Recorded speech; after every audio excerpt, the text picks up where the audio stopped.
semuanya? Sehat, Bu. Sudah siapkah menjalankan pelajaran kita pada pagi hari ini? Iya, Bu. Oke, tadi di les pertama sudah berdoa ya, jadi kita di les ketiga ini tidak usah lagi berdoa.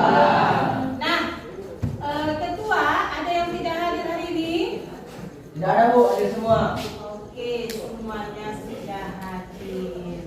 Sudah siap anak ibu kita mulai pelajarannya pada pagi hari ini? Siap, Bu. Are you ready? Ready, Bu. Oke, mantap. Nah, minggu lalu kita sudah mempelajari tentang pelajaran yang sudah kita pelajari. Ada yang masih ingat tentang pelajaran kita minggu lalu? Ya, Dewi. Kasus pelanggaran hak dan pengingkaran kewajiban warga negara. Iya, kasus-kasus pelanggaran hak dan pengingkaran kewajiban. Apa itu? Siapa yang masih ingat? Ya, silakan Deja. Kesimpulannya pada minggu lalu dari saya yang ibu sampaikan bahwa kami seorang pelajar harus belajar memahami peraturan dari pemerintah karena itu merupakan hak kami dan bukannya mengamen seperti tayangan di minggu lalu. Iya, karena mengamen itu melanggar hakmu sebagai seorang Pelajar. Oke, sudah. Nah, itu dia pelajaran kita pada minggu lalu. Nah, kemudian untuk minggu ini kita akan mempelajari tentang yang berikutnya, penanganan pelanggaran hak dan pengingkaran kewajiban warga negara. Sudah? Sudah, Bu. Tujuan pembelajarannya, oke? Tujuan pembelajarannya bisa kamu lihat bahwasanya dengan mempelajari upaya penanganan dalam pelanggaran hak dan pengingkaran kewajiban, kamu akan bisa menyimpulkan dan menganalisis tentang upaya pemerintah dalam penanganan kasus hak dan pengingkaran kewajiban. Sudah? Nah, lihat di slide berikutnya, pernyataan berikutnya. Mencegah, apa dia kalimatnya di situ? Mencegah lebih baik daripada mengobati.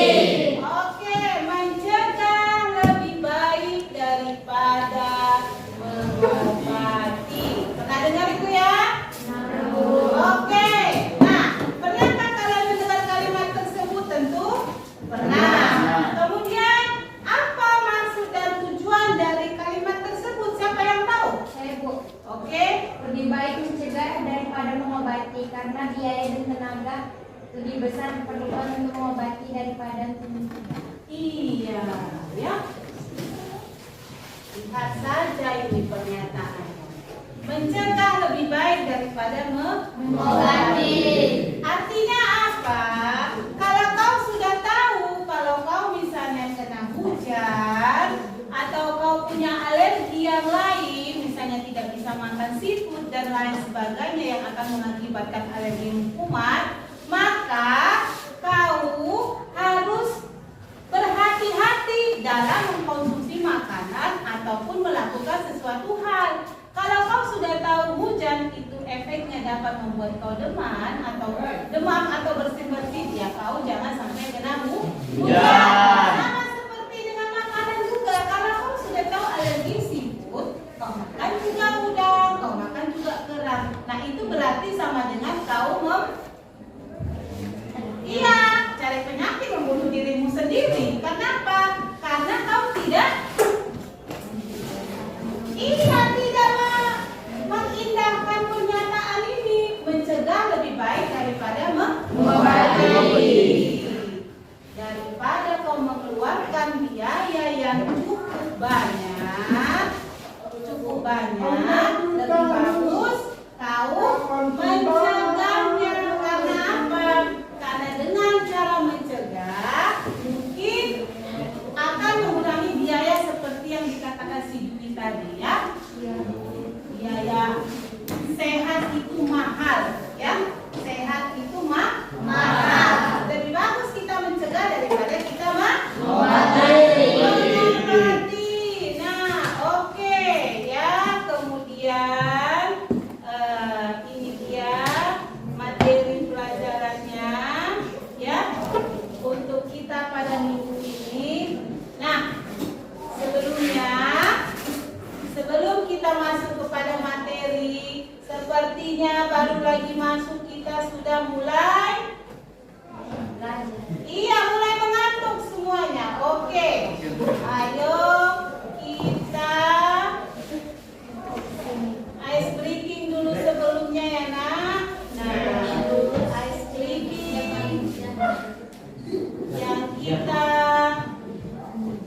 tengah masyarakat bagi warga negara. Yang pertama, supremasi hukum dan demokrasi harus ditegakkan.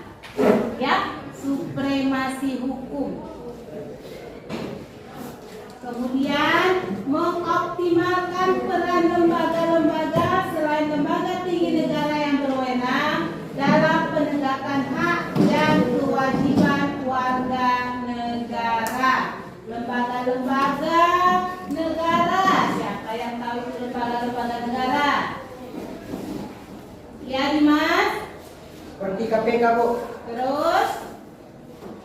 Komnas HAM. Iya, nah itu dia lembaga-lembaga yang berkaitan tentang penanganan dalam upaya menangani kasus-kasus pelanggaran hak dan pengingkaran kewajiban. Kemudian meningkatkan kualitas pelayanan publik untuk mencegah terjadinya berbagai bentuk pelanggaran hak dan pengingkaran kewajiban warga negara oleh pemerintah. Kemudian meningkatkan pengawasan dari masyarakat dan lembaga politik terhadap setiap upaya penegakan hak dan pengingkaran kewajiban.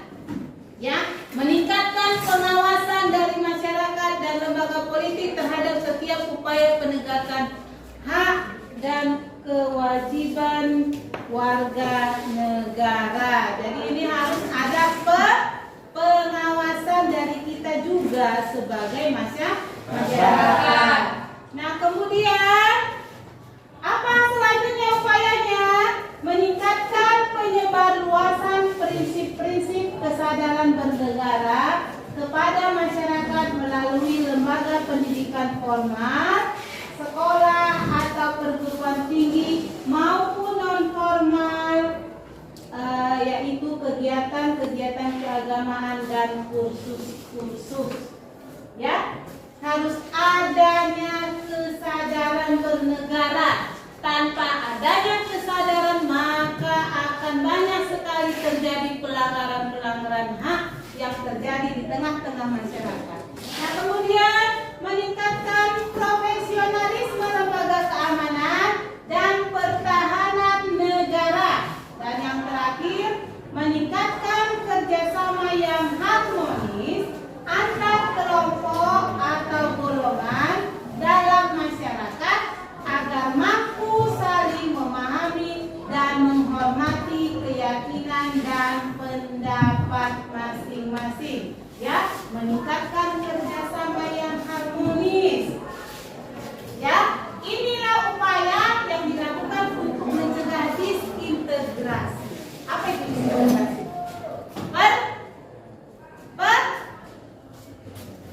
Perpecahan. Ya, itu dia. Harus adanya kerjasama, harus gotong royong. Supaya apa?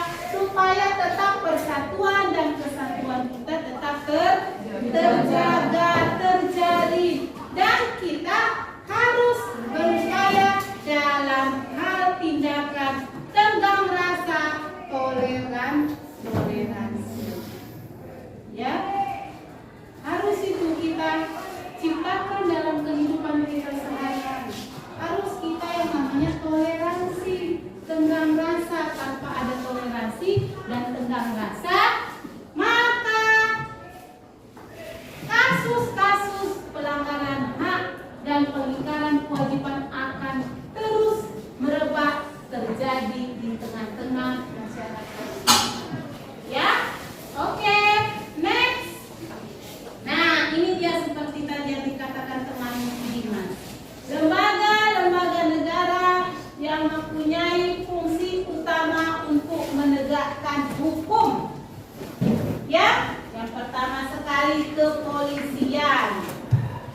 Ya, kalau dengar kata kepolisian, kasus yang baru atau sedang viral pada saat ini, apa yang ada di mindset? Apa yang ada di pikiran?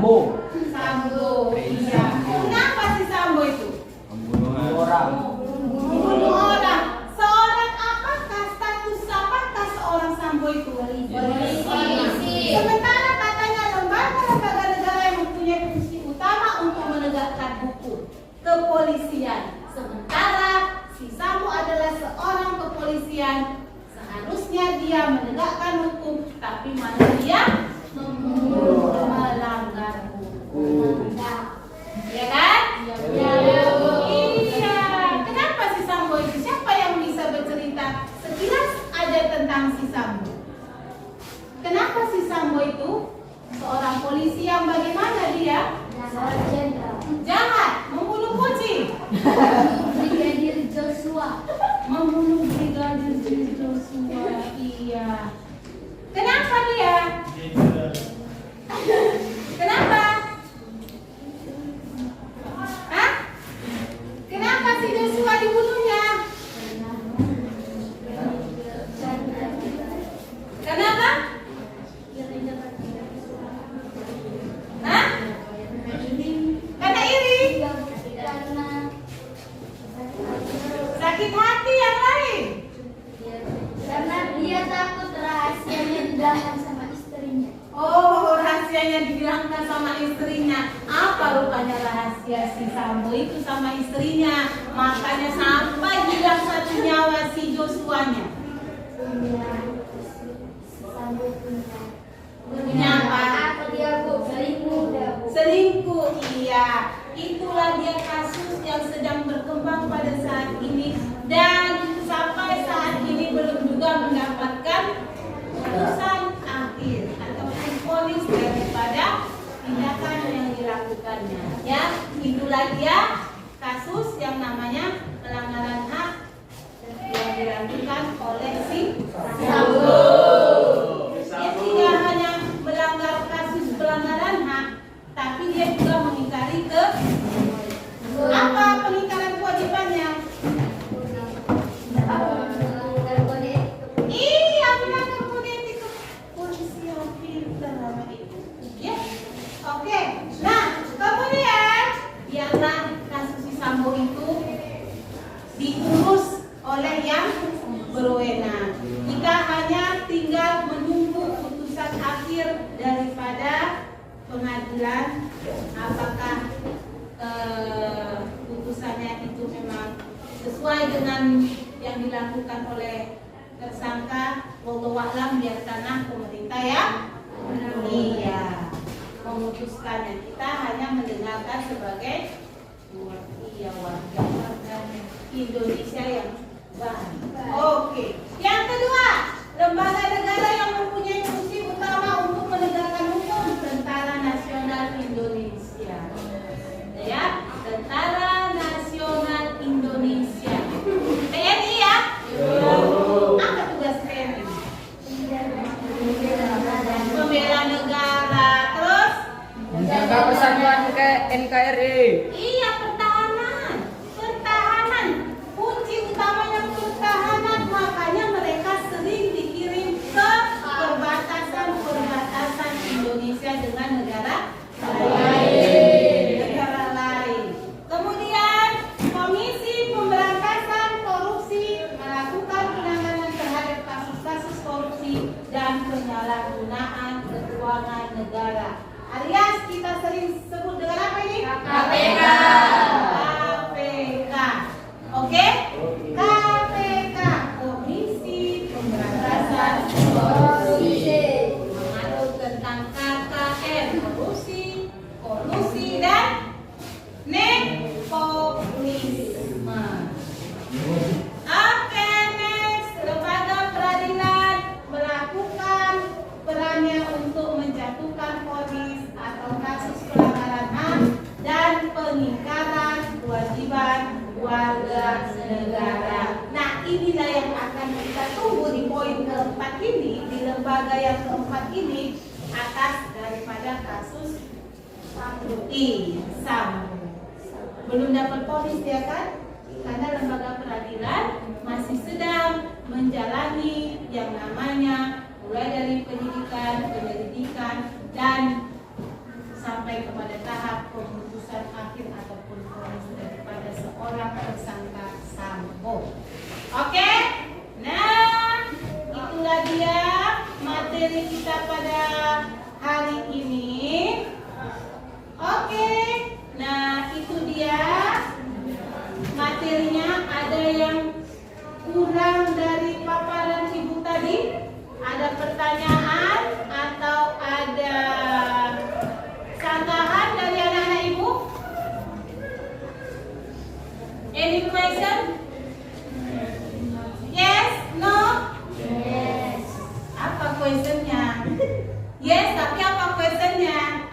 Jangan ngaur. Kalau nggak ada no, kalau ada baru yes. Seperti itu. Toh. Udah? Tidak ada? Oke.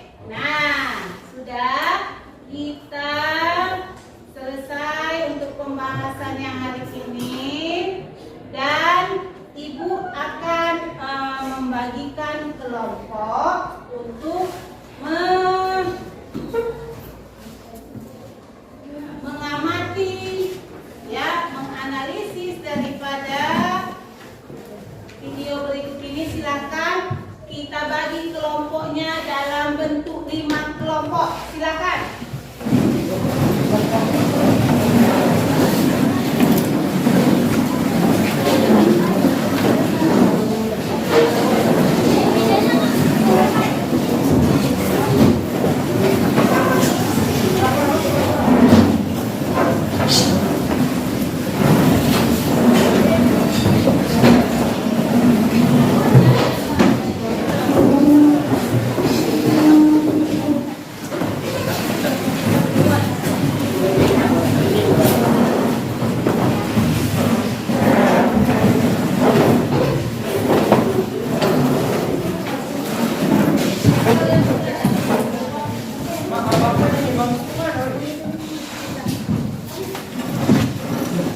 Oke, mana kelompok 1? Nomor 2, 3, 4, 5. Oke, ya. Ini Ibu akan memberikan lembaga LKPD-nya. Ya. Ibu akan memberikan lembaga LKPD-nya. Ya. Yang nanti akan kami bahas.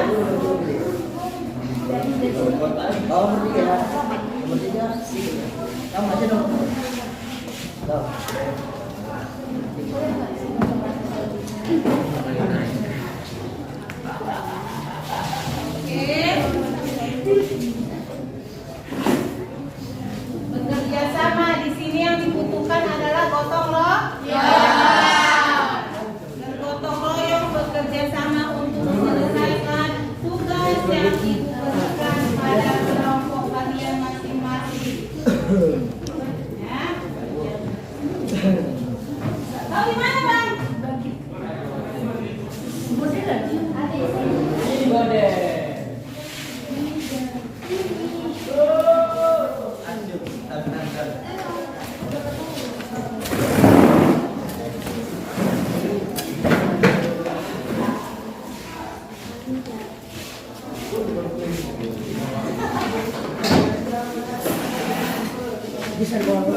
Oke, sudah. Nah, di dalam LKPD yang sudah Ibu bagikan, ada di situ langkah-langkah dalam menyelesaikan tugas yang akan kau kerjakan saat ini. Paham? Nah, sebelum kau melakukan ataupun mengisi daripada langkah-langkah tersebut, nah, perhatikan video berikut ini.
kerjakan.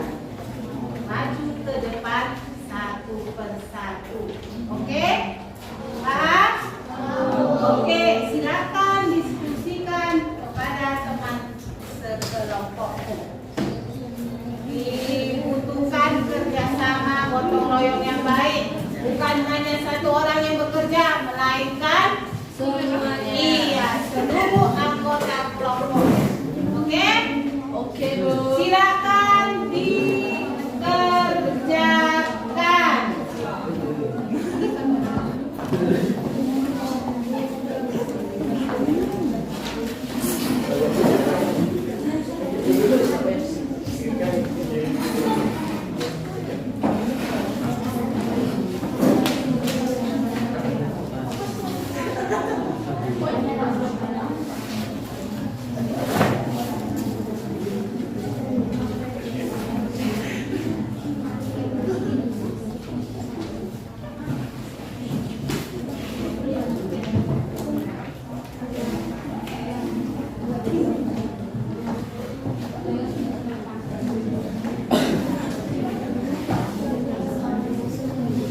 Kelompok ini sudah disediakan siapa? Ketua, moderator, penyanyinya. Ayo, dipilih dulu. Siapa ketuanya? Ini juga udah. Siapa ketuanya? Dan siapa ketuanya? Siapa ketua, moderator, penyanyi? Ya. Bekerja sama. Ini juga kelompok ini. Sudah ditentukan siapa ketua? Oke, bagus. Kelompok ini sudah ditentukan siapa ketua, moderator? Oke, mantap. Nah, kelompok ini juga sudah ditentukan siapa ketua, moderatornya?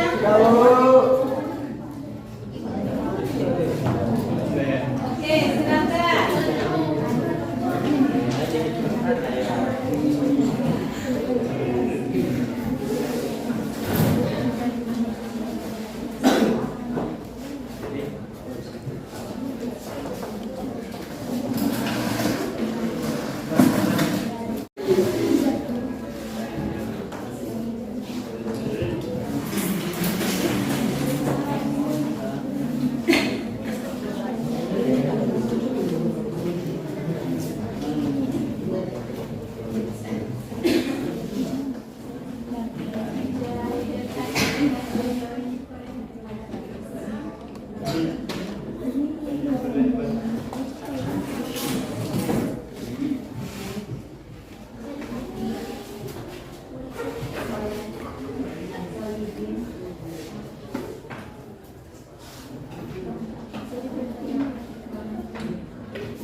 Oke, silakan.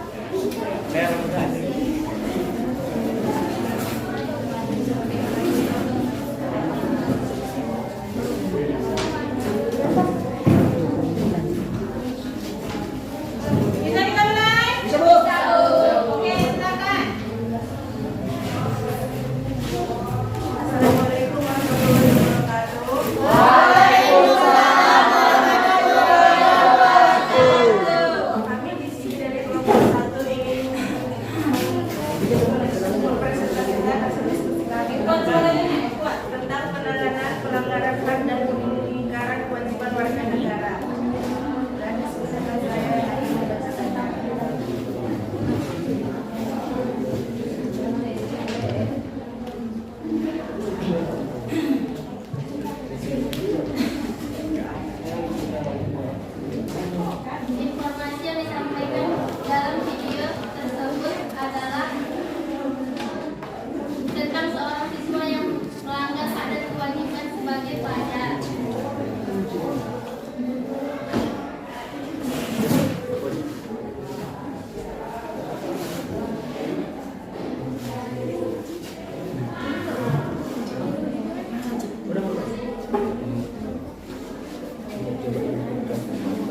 negara pada lingkungan sekolah dan di lingkungan sekolah, tidak membuang sampah sembarangan, tidak tidur di kelas, datang ke sekolah tepat waktu. Sedangkan di lingkungan rumah, tidak melawan orang tua, membantu orang tua, dan membantu yang lebih tua.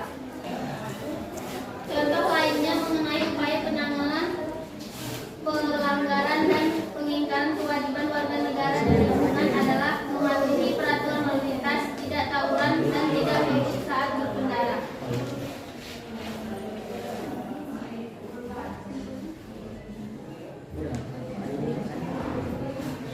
Sekian dari presentasi dari kelompok kami. Jika ada yang ingin bertanya, kami persilakan. Silakan. Perkenalkan, nama saya Ananda Dimasura. Saya ingin bertanya kepada kelompok 1. Bagaimana upaya pemerintah dalam menangani kasus pelanggaran hak dan pengingkaran kewajiban warga negara? Baiklah, saya akan menjawab pertanyaan dari Mas.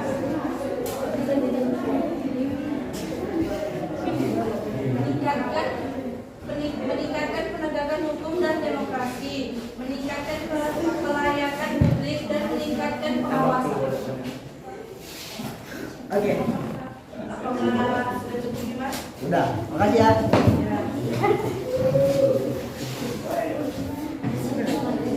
Ada lagi pertanyaan yang lain dari kelompok lain? Ada? Oke, tadi pertanyaan Dimas apa tadi Dimas? Coba ulangi. Bagaimana upaya pemerintah dalam menangani kasus pelanggaran hak dan pengingkaran kewajiban warga negara? Bagaimana upaya pemerintah ya? Ya, Bu. Nah, sedangkan kelompok 1 apa tadi? Jawabannya Nak? Meningkatkan penegakan hukum dan demokrasi, meningkatkan pelayanan publik, dan meningkatkan pengawasan. Iya, itu tadi sudah juga kita bahas ya. Upaya-upaya pemerintah dalam penanganan kasus pelanggaran hak dan kewajiban. Seperti yang tadi sudah dijelaskan materi sebelum kita berdiskusi, ya. Upaya-upayanya itu ya harus menegakkan supremasi hukum paling utamanya ya. Jangan lupa supremasi hukum itu harus ditegakkan supaya hukum kita tidak mencela-mencela. Oke. Ya, itu saja tambahan dari Ibu. Ada lagi pertanyaan kelompok lain? Sudah pas dengan presentasi kelompok 1? Sudah kelompok 1? Oke, kita kasih. Udah itu tuh tadi dari close? Oke, di close dulu. Sekian dari presentasi kami. Kami ucapkan Assalamualaikum warahmatullahi wabarakatuh. Waalaikumsalam warahmatullahi wabarakatuh.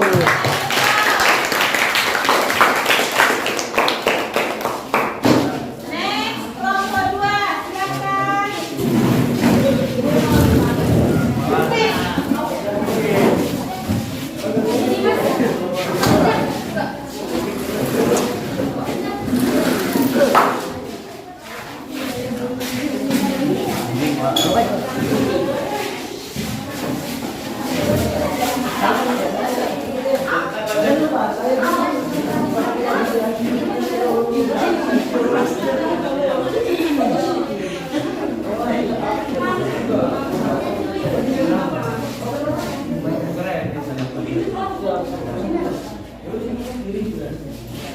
Oke, silakan kelompok 2 presentasikan hasil yang terbaik yang sudah kalian kerjakan. Silakan.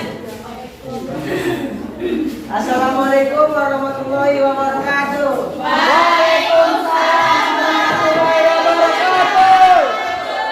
Dan selamat pagi. Pagi. Kami dari kelompok 2 ingin mempresentasikan hasil diskusi kami tentang video yang ditayangkan tadi. Saya Ananda Dimasura sebagai ketua dan moderator. Saya Milian Dira sebagai penyaji. Saya Indonesia Fitri sebagai penyaji. Saya Riki Kardo sebagai penyaji. Saya Melia Rika sebagai penyaji. Saya Salvi Mawardani sebagai anggota. Oke, dibacakan pertama oleh Lili. Informasi apa yang kalian dapatkan dari yang di atas? Informasi yang kami dapatkan adalah tentang seorang siswa siswa yang melanggar hak dan kewajibannya sebagai pelajar yang dapat menyebabkan lingkungan sekolah menjadi tidak tertib dan membuat ia mendapatkan hukuman. Coba identifikasi upaya penanganan pelanggaran hak dan penghinaan kewajiban warga negara pada tayangan media tersebut dengan membiasakan diri dengan tidak melakukan hal-hal yang tidak seharusnya dilakukan oleh pelajar dan apabila dilakukan secara terus-menerus akan menyebabkan efek yang negatif bagi para pelajar dan merugikan orang lain.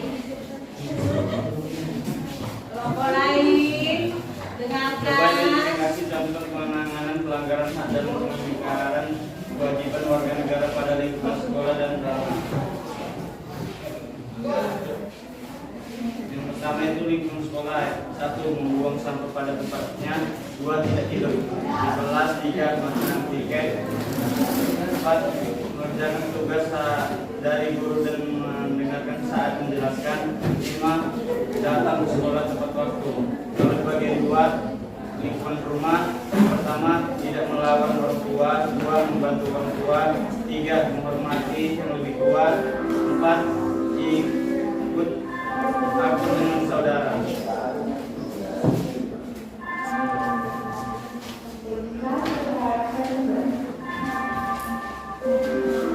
Carilah beberapa contoh lainnya mengenai upaya penanganan pelanggaran hak dan kewajiban warga negara di lingkungan masyarakat, berbangsa, dan bernegara. 1. Memahami peraturan lalu lintas, tidak tawuran, tidak ngebut saat berkendara, gotong royong, dan harus memiliki sifat toleransi yang tinggi. Sekian dari presentasi kami. Jika ada kelompok lain yang ingin bertanya, kami persilakan. Oke, Elsa. Saya ingin bertanya kepada kelompok 2. Apa yang menjadi sebab timbulnya pelanggaran hak warga negara?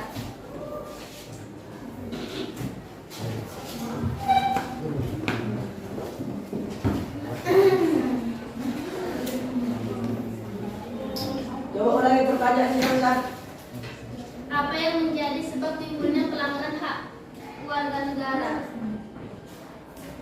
Timbulnya pelanggaran hak warga negara. Warga negara. Ya. Oke, silakan. Timbulnya pelanggaran hak warga negara itu sendiri terjadi karena warga negara tidak bisa menikmati atau memperoleh haknya dengan sebagaimana mestinya, dan terjadi karena adanya peningkatan terhadap kewajiban baik oleh pemerintah maupun warga itu sendiri. Coba Elsa. Ya.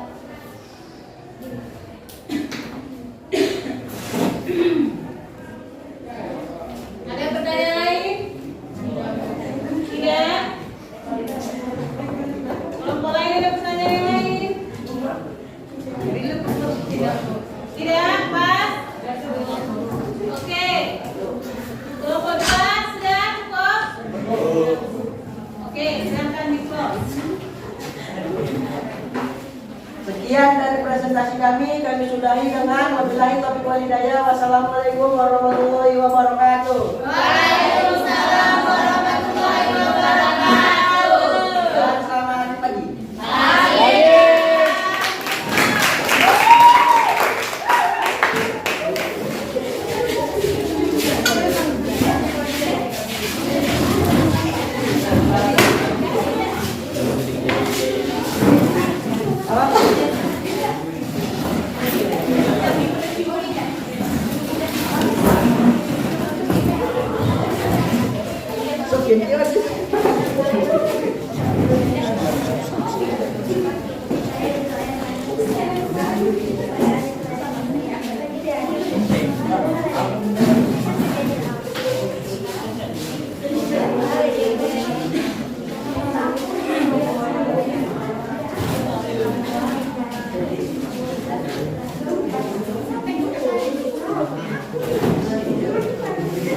Assalamualaikum warahmatullahi wabarakatuh. Waalaikumsalam warahmatullahi wabarakatuh.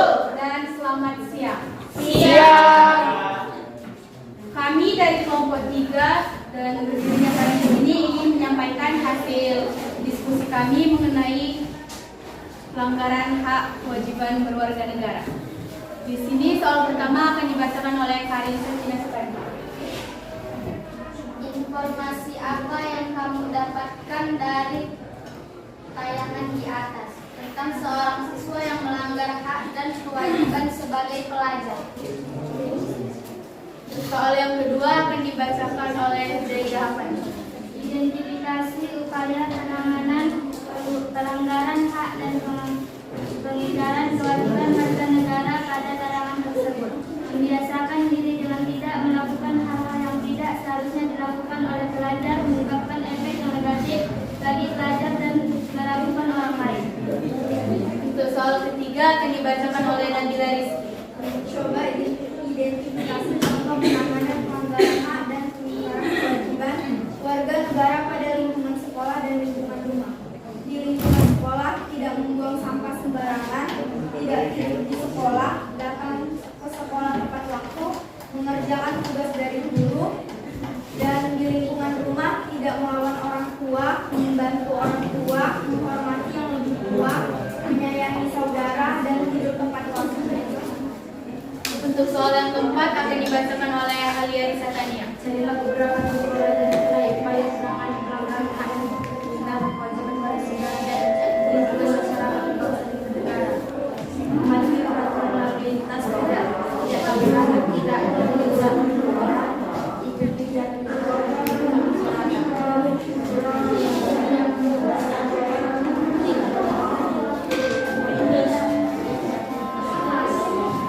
Sekian dari kelompok kami. Jika ada dari kelompok lain yang ingin menanggapi, kami persilahkan. Untuk Yola kami persilahkan. Mengapa nama saya seperti Viola, saya akan menyampaikan contoh kaya. Mengapa kasus pelanggaran hak dan kewajiban warga negara masih terjadi? Baiklah, pertanyaan dari Yola akan dijawab oleh Azura Rahmadani. Baiklah, saya akan menjawab pertanyaan dari Febri Viola. Karena beragam faktor, salah satunya adalah rendahnya kesadaran masyarakat untuk memenuhi hak dan kewajiban sebagai warga negara.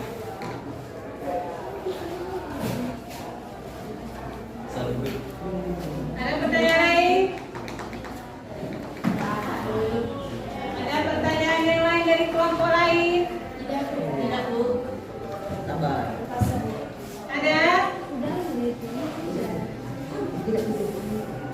Oke, sudah? Sudah kelompok 3, kelompok 2 atau 3? 3 sudah? Oke, silakan di closing. Sekian dari kelompok kami akhiri dengan Assalamualaikum warahmatullahi wabarakatuh dan selamat siang. Warahmatullahi wabarakatuh. Oke, kita berikan aplaus.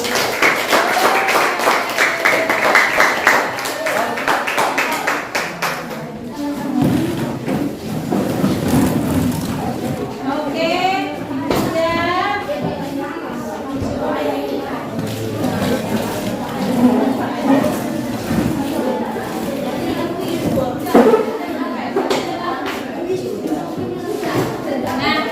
sudah selesai yang kamu kerjakan dan sudah kamu presentasikan masing-masing ke dalam kelompokmu dan dipresentasikan di depan kelas. Nah, ya, dua kelompok berikutnya kita lanjut minggu depan karena berhubung waktu yang sudah habis. Iya. Nah, jadi dari ketiga kelompok yang sudah presentasi tadi, nah dari ketiga kelompok yang sudah presentasi tadi, baik kelompok 1, kelompok 2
terbaik dalam penegakan hak dan kewajiban warga negara adalah dengan mencegah timbulnya semua faktor penyebab dari pelanggaran hak dan pengingkaran kewajiban warga negara. Oke.